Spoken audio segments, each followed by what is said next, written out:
A picture taken on March 15, 2023 shows a sign of Switzerland's Credit Suisse bank seen on an office building in Vevey, western Switzerland. AFP. We cannot because we would go above 10%. It's a regulatory issue, Saudi National Bank Chairman Ammar al-Khudairi was quoted as saying by Reuters. Credit Suisse Group AG shares plunged 24% on Wednesday, the biggest one-day sell-off on record after the lender's biggest shareholder, Saudi National Bank, said it could not raise its 10% stake citing regulatory issues.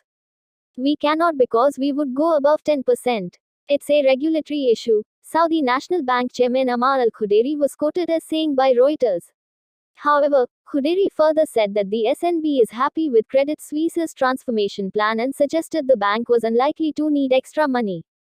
Saudi National Bank, which is 37% owned by the kingdom's sovereign wealth fund, became Credit Suisse's biggest shareholder late last year after acquiring a 9.9% stake in the Swiss lender for 1.4 billion francs. The stake has lost more than 500 million francs in a matter of months.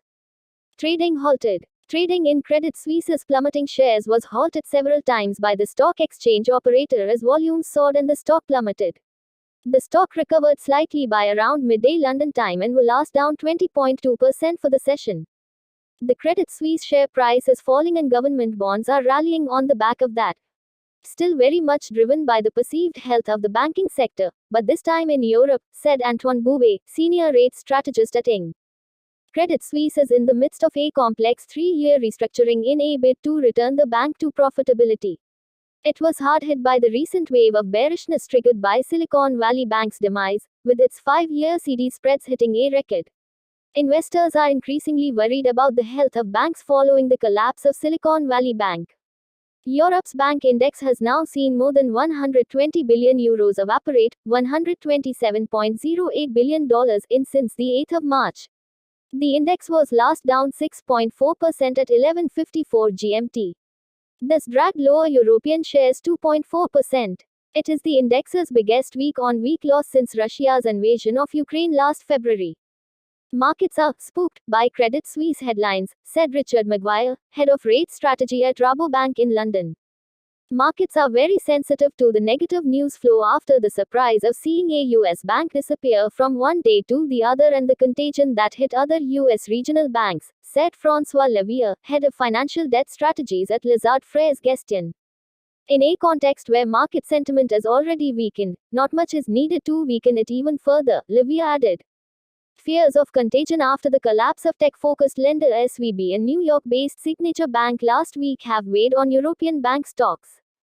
Markets are wild. We move from the problems of American banks to those of European banks, first of all Credit Suisse, said Carlo Franchini, head of institutional clients at Banca Ifigest in Milan. This is dragging lower the whole banking sector in Europe. The shares accelerated losses after the Saudis commented. I believe Credit Suisse's crisis can be solved and the bank will not be let to go belly up, Franchini said. Shares in Swiss bank ups fell 6.8%. French banks BNP Paribas and Société Générale were both down by over 11%. Spanish bank Banco de Sabadell was last down 9% and Germany's Commerzbank fell nearly 10%, while Deutsche Bank shares were down 8.4%. The fact remains still that European banks, and especially the bigger ones, have a much better management of their interest rate risk, which is what made the 3 US banks collapse, and they have liquidity, said Jérôme Legras, head of research at Axiom Alternative Investments.